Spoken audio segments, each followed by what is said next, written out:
With our roundtable, joined by our ABC News team, Chief White House Correspondent Jonathan Karl, Cokie Roberts, and our Chief Political Analyst Matthew Dowd, along with Republican strategist Alex Castellanos, Democratic strategist Stephanie Cutter, and hard to know exactly where to begin, John Karl, but as someone who said he's seen 10 presidents in the briefing room, 10 White House press secretaries, you saw my back and forth with Kellyanne Conway right there. I'm the first person to say I don't care that much about crowd size either, but we did have these speeches yesterday on the first full day in office from the president and the press secretary that were just not factual. Look, on his very first appearance in the briefing room, Sean Spicer went in and he uttered at least 3 things that were demonstrably false. And then, and I think the biggest problem, he left without taking a single question. I've never seen a White House press secretary do that.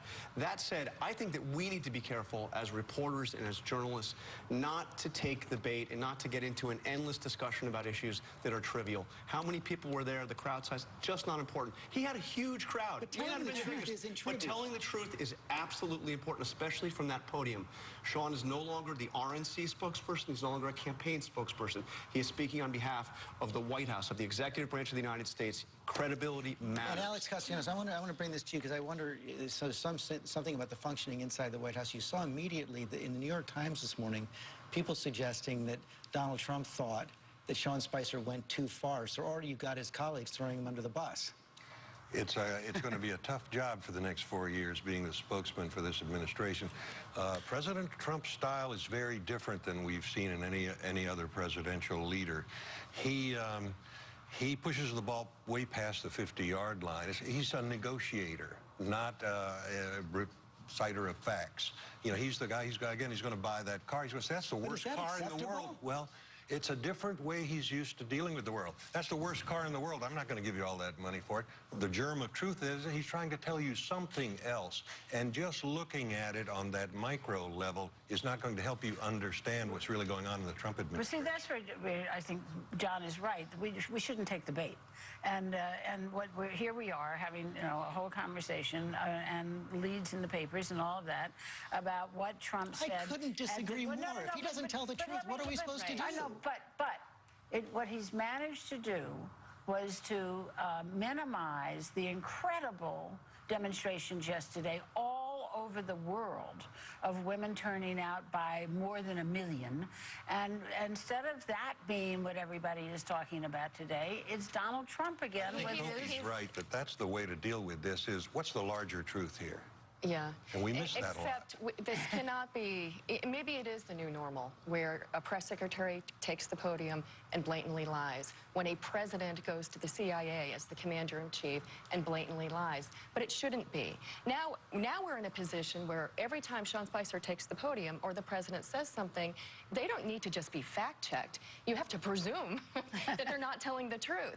And that is a very different normal compared to I've worked for 2 presidents, I've spoken for 2 White Houses.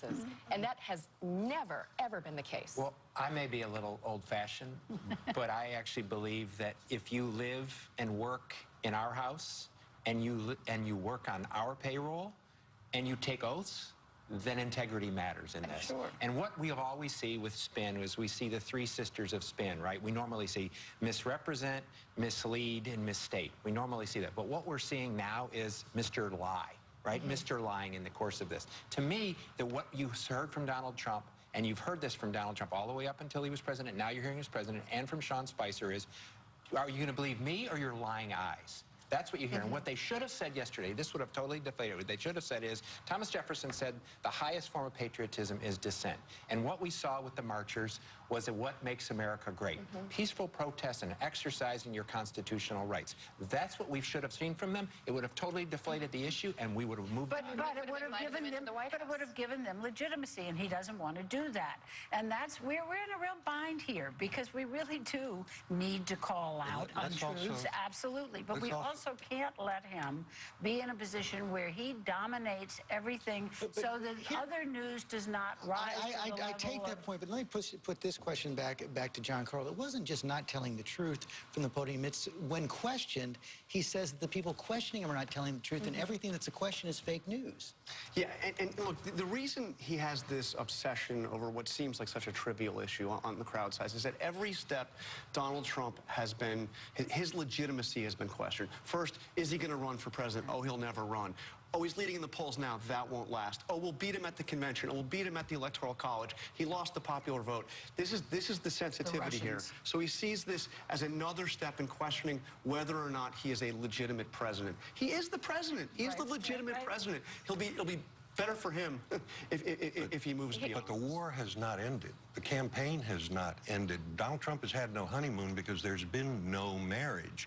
That speech he gave the inaugural speech was not a call for unity. It was a call to overthrow the establishment that he sees, and I would agree with him, has failed in Washington. Donald Trump is operating in an environment where the war goes on with the media, with the Washington establishment. So it's not just a question of who gets their facts right. But he seems to be betting on the lie. I mean, define reality. In some cases by denying it. Right. And, you know, to John's point that he feels like he doesn't get the credit for being a legitimate president, you know, that we can psychoanalyze Donald Trump for the entirety of the show. He should go have some therapy sessions to get over that legitimacy thing. He is now the commander-in-chief of all Americans. And as a commander-in-chief, what you do and what you say has real consequences. You know, our friend David Axelrod used to have a saying on the day that we walked in the White House. Now what we say and do, we can send armies marching and stocks dropping. And we saw that with Donald Trump the other day. He caused the dollar to drop. And Matthew Dowd, listening to John McCain. So there are consequences now. Pretty striking that he said he doesn't know if he has confidence in President Donald Trump. He said very clearly, I have confidence in people that he's appointed, and he said very clearly also, I don't know if I have confidence in the President of the United States. The President of the United States, it's okay to acknowledge facts. It's okay to acknowledge you lost the popular vote. It's okay to acknowledge there was 3 million, 4 million people that marched around the country in opposition mainly to what he is and who he stands for. But at some point, you have to be the person that's bigger. And what I've watched in the course of this is most of us have said, we're going to give him a chance. Let's give him a chance. He's got elected now. Let's watch his transition. And then let's watch his transition. It didn't turn out all that great, according to most people, on how he was going to unify. Let's watch his inaugural address. And every single step of the way, now as President of the United States, instead of getting bigger and the office holding him up, he's gotten actually smaller in the course of this, even more petty. You go to the CIA and have a petty argument about crowd sizes and attack the press. You're not being big, you're being small. Something's likely to happen that really gets his attention. Because as President Obama kept saying, you get in this office and things start to change.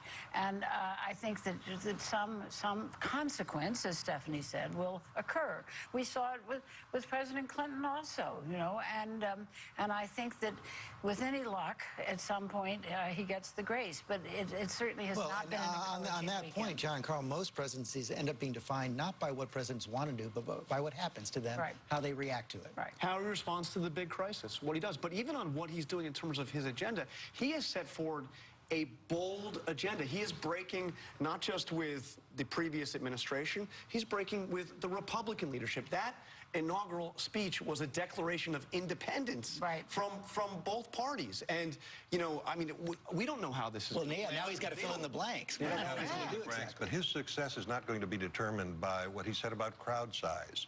His success is going to be determined by whether he can transform Washington and whether that change that he brings, whether that actually grows the economy and makes America safer in the world. There's no way he could have given a speech Friday during the inaugural that would have unified the country. And that leads to a question. Because he's going to take this country in a very different Stephanie, direction. that leads to a question about the marches yesterday as well. Is this really going to turn into a movement that puts pressure on President Trump, more importantly, puts pressure on Democrats? Well, I think it also puts pressure on congressional Republicans. And I think that they sent a pretty big notice to everybody, Democrats, Republicans, the President of the United States yesterday, when millions of women, not just in this country, but around the world. And some men.